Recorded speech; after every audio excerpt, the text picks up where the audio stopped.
بزرگ تھے، یہ نہر کنارے وضو کر رہے تھے، تو کئی دنوں کے فاقے تھے۔ کیا دیکھا کہ پانی کی سطح پر بہتا ہوا ایک خوش نما سیب آیا، تو اشتہاق غالب ہوئی، اس کو پکڑا اور کھا لیا۔ جب کھا چکے تو پھر خیال آیا یہ تو میرا تھا ہی نہیں، یہ تو مال لقطہ تھا، تو میں نے اس کو کھا لیا، اب اس کا مالک کیسے ملے؟ جس سمت سے پانی آ رہا تھا اس سمت سفر شروع کر دیا۔ کئی دنوں کی مسافت کے بعد دیکھا کہ ایک باغ ہے جس کی شاخیں اس پانی کی طرف لٹک رہی ہیں۔ سمجھ گئے کہ یہیں سے گرا ہوگا اور میں نے کھا لیا۔ خیر باغ میں پہنچے، مالک سے ملے، کہا کہ یوں میں نے ایک سیب کھا لیا ہے اور میرا غالب گمان یہ ہے کہ اس باغ کا وہ سیب تھا، تو میں معافی مانگنے آیا ہوں، یا پھر بتائیں کہ اس کا ہرجانہ کیا ہوگا۔ جب مالک باغ نے یہ بات سنی، وہ بھی صاحب نظر تھے، سمجھ گئے یہ تو کوئی در یگانہ ہے، یہ تو کوئی گوہر یکتا ہے، تو تیور بدل لیے۔ کہا ایسے تو نہیں معافی ملے گی۔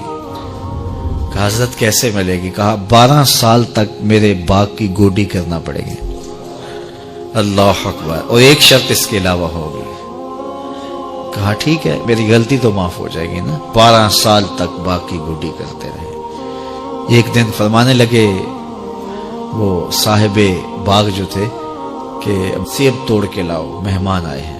تو وہ سیب توڑ کے لائے تو وہ کچے ہی تھے، تو کہا تم 12 سال ہو گئے ہو سیبوں کے باغ میں رہتے ہوئے، تمہیں پتہ نہیں کہ کچے سیب اور پکے سیب کیسے ہوتے ہیں؟ کہا حضرت مجھ سے قسم لے لیجئے 12 سال میں ایک دفعہ بھی نظر اٹھا کے سیبوں کی جانب نہیں دیکھا۔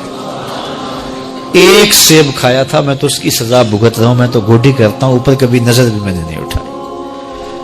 سینے سے لگا لیا، کہا ایک شرط تمہاری پوری ہو گئی، اب دوسری شرط ہے کہ میری ایک بیٹی ہے جو آنکھوں سے نابینا ہے، کانوں سے بہری ہے، بول سکتی نہیں، اور وہ اپاہج بھی ہے، چل بھی نہیں سکتی، اس سے تمہارا نکاح کرنا چاہوں، اگر تمہیں قبول ہے تو معافی ہو جائے گی۔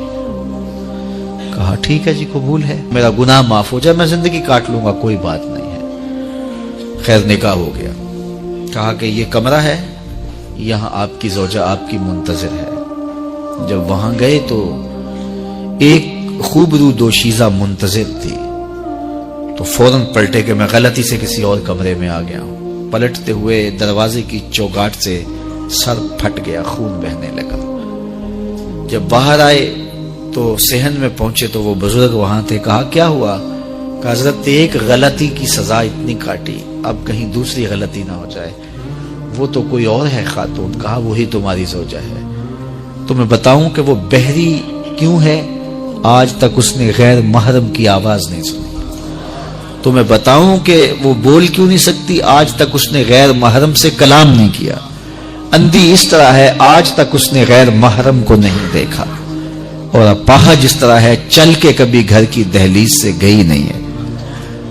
تو اس خاتون کا جب نکاح ہوا اور پھر ان سے اللہ نے ان کو ایک بچہ دیا جس کا نام ہے الشیخ عبد القادر جیلانی۔ جب ماں باپ اس طرح کے ہوں تو بیٹے اس طرح کے ہی ہوتے ہیں۔ باپ کا لقمہ پاک اور ماں اپنی آبرو کی کیسی محافظہ، پھر در یگانہ اور گوہر یکتا جو پیدا ہوتا ہے وہ دین کی احیاء کرنے والا ہے، دین کی مردہ قدروں کو نئی زندگی دینے والا ہے۔ حضرت ملا علی قاری لکھتے ہیں کہ حضور غوث اعظم جب مجلس واعظ کرنے بیٹھتے تو 70 ہزار کا اجتماع آپ کے مجمع میں ہوتا، اور عمومی طور پہ اللہ کی رحمتوں کے حوالے سے بات کرتے، اور جس دن آپ اللہ کے قہر، غضب اور جلال کی بات کرتے کئی جنازے اٹھتے۔ یہ آپ کی گفتگو کے اندر عصر کا رنگ اور شیرینی تھی۔ اللہ اکبر۔